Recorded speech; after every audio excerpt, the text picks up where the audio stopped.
에이브러임 링컨은 목수, 구두 수성공의 아들로 태어났다.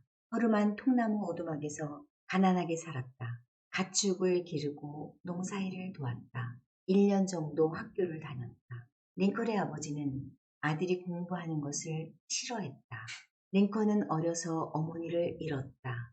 의지했던 누나도 잃었다. 사랑했던 연인도 잃었다. 가까운 사람들을 떠나보내며 링컨은 눈물로 수많은 밤을 보냈다. 링컨의 삶은 우울했다. 링컨은 정직하고 검소했다. 도끼질을 잘했다. 기억력이 좋았다. 책 읽기를 좋아했다. 마음에 닿는 명언을 보면 그 문장을 외웠다. 먼 곳이라도 책을 빌리러 다녔다. 성경과 책을 놓지 않았다.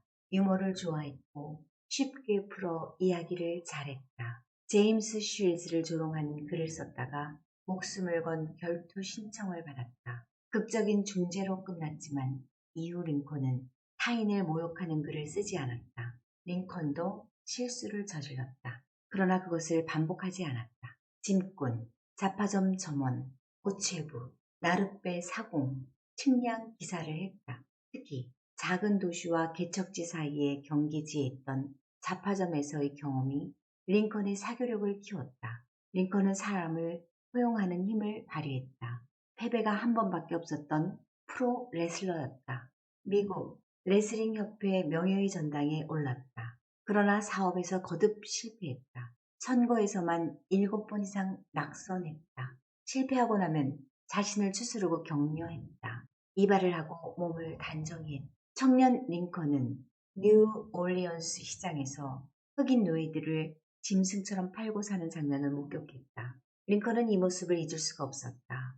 이후 노예제의 반대 입장을 취했다. 당시 농업 중심의 남부와 공업 중심의 북부는 분열했다. 1863년 1월 1일 링컨은 노예 해방을 선언했다. 일정 조건에 부합한 노예들은 북군으로 남북 전쟁에 참전했다. 같은 해 11월 19일에 링컨은 게티스버그에서 2분 연설했다. 오늘 이 자리에서 다짐합니다. 병사들의 숭고한 희생이 헛되지 않을 것입니다. 하나님의 보살핌 아래 국민을 위한 정부는 이 땅에서 사라지지 않을 것입니다. 링컨의 명언은 다음과 같다. 나는 천천히 가는 사람입니다. 그러나 뒤로 가는 사람은 아닙니다. 누구나 기회는 옵니다. 미국이 추구하는 자유와 평등의 가치는 지켜져야 합니다. 나로 인해 이 세상이 더 좋아졌으면 합니다. 적을 제거하는 가장 좋은 방법은 그를 친구로 만드는 일입니다. 책 읽는 사람이 책 읽지 않는 사람을 지배합니다. 단점 없는 사람은 장점도 없습니다. 오늘의 책임을 피할 수 없습니다. 최선을 다하면 위대해집니다. 우리에게는 진실해질 의무가 있습니다. 오래 사는 것보다 어떻게 사느냐가 중요합니다.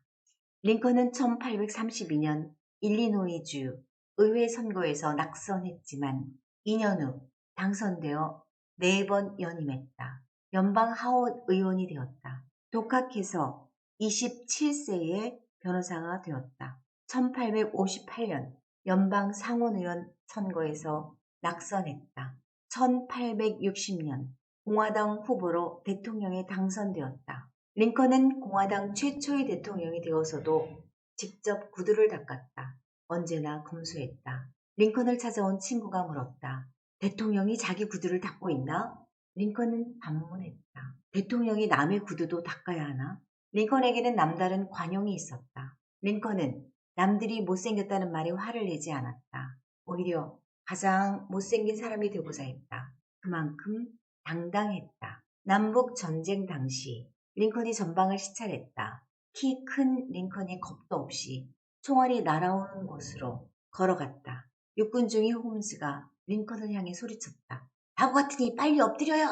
대통령에게 초급 장교가 함부로 말했다. 오히려 링컨은 그에게 감사의 편지를 보냈다. 홈즈는 훗날 대법관이 되었다. 링컨은 시골 변호사 시절에 촌뜨기라고 조롱했고 대통령이 된 후에도 줄곧 자기를 무시하고 비난했던 정적 에드윈 스탠턴을 국방부 장관에 임명했다. 링컨은 참모들에게 설명했다. 그가 나를 무시하고 비난한 것은 사실이지만 그는 책임감이 강한 사람입니다. 링컨이 암살당했을 때 스탠턴이 눈물을 흘리며 말했다.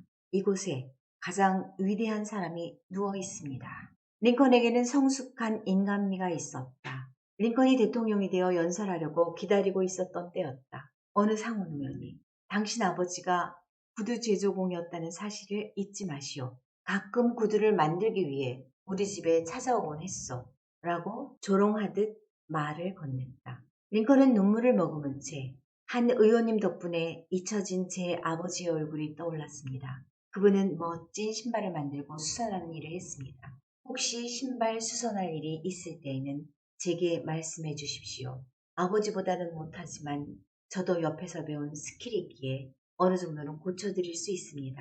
링컨에게는 성숙한 인간미가 있었다. 남북 전쟁이 막바지에 이른 어느 날 링컨이 야전병원을 방문했다. 의사들이 죽음 직전의 병사에게로 링컨을 안내했다. 링컨은 병사에게 물었다. 내가 당신을 위해 해줄 수 있는 것이 있겠소? 병사는 힘없이 속삭였다. 저희 어머니에게 편지 한 통 써주시겠어요?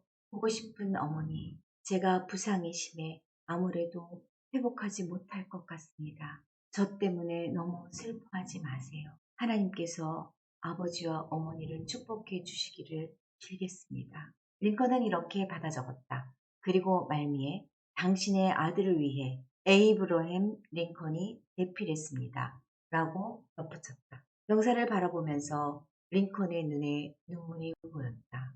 링컨은 병사의 손을 잡아주고는 숨을 거둘 때까지 위로와 용기의 말을 해주었다. 링컨이 대통령으로서 가장 원했던 것은 중앙집권적 연방제 확립이었다. 링컨으로 인해 강한 미합중국이 비로소 탄생했다. 이것이 미국의 존경받는 대통령 1위로 기억되는 이유이다.